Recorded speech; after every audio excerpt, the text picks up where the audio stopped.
السلام عليكم ورحمة الله وبركاته. عاملين ايه يا شباب؟ يا رب تكونوا بخير وبصحة وسعادة دايما. النتيجة ظهرت تقريبا على النت، يعني طلبة أولى إعدادي وتانية إعدادي وتالتة إعدادي. ف في اللي جابها وفي اللي لسه ما جابهاش، في اللي لسه مستني يعني.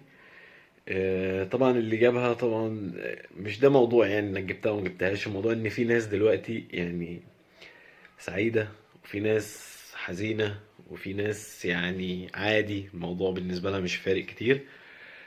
فخلينا الناس الحزينة، والسعيد ده خلاص بقى يعني اللي نجح وجاب درجة كويسة فخلاص يعني ربنا يكرمه ويوفقه ويكمل زي ما هو ايه، واشتغل زي ما هو بيشتغل. بس أهم حاجة ما يكونش بيغش يعني، لأن ده هيبقى نجاح كاذب فمش هيدوم كتير. آم، أما بقى اللي حزين أو حاسس نفسه إن هو ذاكر وتعب ودخل الامتحان ومغشش وما جابش الدرجة اللي هو عايزها أو الدرجة اللي هو كان بيحلم بيها، هو ده اللي أنا مقصود ليه الكلام. انت مش عليك غير انك بتذاكر وبتتعب وبتعمل اللي عليك، تمام؟ فحتة انك جبت درجة مش كويسة او انت شايفها مش كويسة، فدي كده ربنا بيظهر لك ان انت في الحتة دي، او انت في المذاكرة، او انت في المادة ديت اللي انت جبت فيها درجة وحشة، انت مش كويس فيها، انت محتاج انك تتطور فيها، تمام؟ فكده ربنا ظهر لك الوحش اللي فيك او الحاجة الوحشة اللي انت بتقدرش انك تتعامل معاها بشكل كويس. عكس واحد تاني، يعني ممكن واحد تاني يكون اصلا ان هو بيغش وبيعمل يعني عايشها بالغش كده وجايب درجة كويسة، ده طول عمره هيقعد يعني هيعيش مريض، لان هو مش عارف المشكلة فين، مش عارف هو مشكلته في ايه، مش عارف هو ما يعرفش ايه علشان يتعلمه. لكن انت يلي ذاكرت وتعبت واجتهدت وعملت كل اللي تقدر عليه علشان تجيب نتيجة كويسة، والنتيجة ما عجبتكش، فانت تحمد ربنا ان هو ظهر لك الوحش ده، ان ربنا قال لك ان دي المشكله اللي فيك، دي المشكله اللي انت فيك اللي انت محتاج تعالجها او اللي انت محتاج تشتغل عليها. فبالتالي انت هتفضل يعني هتفكر فيها وهتفكر انك تعالجها، تمام؟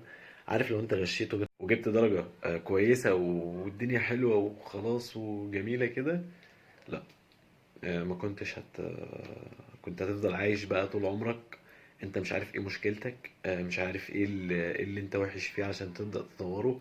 آم، غير كده وكمان انك مش فاهم اصلا. فيعني حتى لو الناس كلها شايفاك انك فاهم وكده، فانت في الحقيقة مش فاهم، فكنت هتتعب جدا لانك مش فاهم. ف نقطة مهمة جدا، وده دليل ان برضو ان ربنا مش بيضيع تعب حد. ان اللي انت ذاكرته وجبته مثلا، جبت 60%، جبت 70%، واحد غش وجاب 90%، فاللي جاب 90% وغش ده يعني مش هيعيش نفس العيشة اللي انت عايشها، مش هيستريح نفس الراحة او السكينة اللي هتبقى فيك انت، مش هتبقى موجودة فيه. هيبقى دايما تعبان لان هو ما حصلش على حاجة، هو فاضي من جوه، تمام؟ غير اللي تعب وجاب ال70% دول، فهو عنده ال70% دي يعني مليانين، 70% بتوعه ملكه هو مجهوده بس. لكن ال90% دي بقى اللي هي بالكذب وبالغش وكده، هي في الأساس صفر، في الأساس صفر، 90% على الورق. ركزوا وارجعوا للمواد القديمة، ذاكروها أرجوكم، يعني أرجوكم أرجوكم أرجوكم ذاكروا المواد القديمة، معلش، ودوس على نفسك، ويعني يعني اصبر، اصبر ودوس على نفسك شوية وذاكر المواد القديمة اللي انت مش فاهم، زي العلوم، زي أساسيات النحو، زي آه،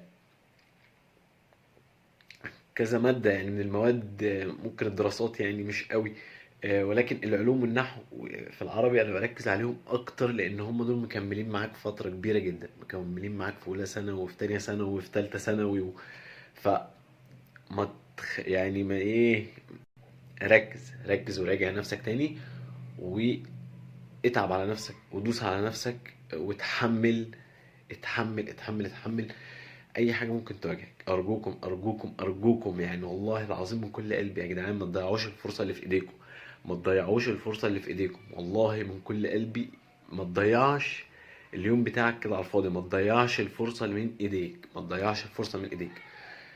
فرصه مش هتجيلك تاني، ولو جاتلك تاني مش هتجيلك تاني بنفس المميزات ديت. انت لسه شاب مثلا، عندك 17 سنه، عندك 18 سنه، عندك 19 سنه، انت عندك وقت انك تقدر انك تستغله، ما تسيبوش يعدي منك، مش هيجيلك تاني، مش هيجيلك تاني، هتخش في دوامة كبيرة جدا بعد كده، بقى بين شغل بقى وجواز وعيال، ومش هتقدر انك تتعلم، يعني هتبقى صعب جدا بقى انك تتعلم. لكن انت دلوقتي عندك الفرصة انك تستغلها، استغلها بكل يعني قوتك، استغلها بكل قوتك. الوقت اللي انت فاضي فيه دوت حاليا مش هيبقى فاضي قدام، هتبقى مشغول جدا. فهتقول يا ريتني، يا ريتني كنت ذاكرت، يا ريتني كنت اتعلمت، يا ريتني كنت آه، استغليت الوقت ده، يا ريتني ما كنتش لعبت، يا ريتني يا ريت. فليه؟ ليه غلطة من الغلطات فعلا انا حقيقي ان انا وقعت فيها، وان انا لحد دلوقتي انا ندمان عليها جدا، وبحاول ان انا يعني آه، على قد ما اقدر يعني بذاكر على قد ما اقدر، وعلى قد ما يعني ما كان ليا وقت ان هو فاضي، لان صعب لما بتكبر الموضوع بيبقى صعب جدا بسبب يعني الانشغالات. فارجوكم والله ارجوكم استغل الفرصه، استغل الفرصه، ما تضيعش من ايدك، ما تضيعش من ايدك والله. وربنا مش بيضيع تعب حد، والله ربنا مش بيضيع تعب حد. وانا يعني انا شفت الكلام ده في عيني، شفته في نفسي انا، وشفته في ناس تاني حواليا والله كتير كتير جدا. فاعمل اللي عليك وذاكر، وكل دقيقة وكل كلمة بتعلمها اعرف ان ربنا هيجازيك بيها كل خير. فتعلم اكتر، اطمع اكتر، في اللي عند ربنا كتير. فاطمع وتعلم اكتر عشان تسأل يعني كتير عن من اللي عند ربنا يعني. بس عايزك تقفل الفيديو ده، وتبقى يعني من بعديه تبدأ صفحة جديدة مع نفسك. انت جايب نتيجة مش كويسة او مش عاجباك او كده، او لو انت برضو جايب نتيجة كويسة برضو تبدأ صفحة جديدة، وتبدأ من جديد، وتخش في المواد كده وتفهم وتتعمق في الفهم. أم، بس ابدأ من جديد بعد الفيديو، من جديد. ماشي؟ ماشي، اوعى تقفل الفيديو وتروح فيديو تاني لا، خش ذاكر، خش ذاكر، ارجوك يعني. أنا بقول لك خش ذاكر، يعني مش ليا، ليك انت والله يعني. فخش ذاكر، خش ذاكر، خش ذاكر، والله ربنا ما هيضيع تعبك. يلا، سلام.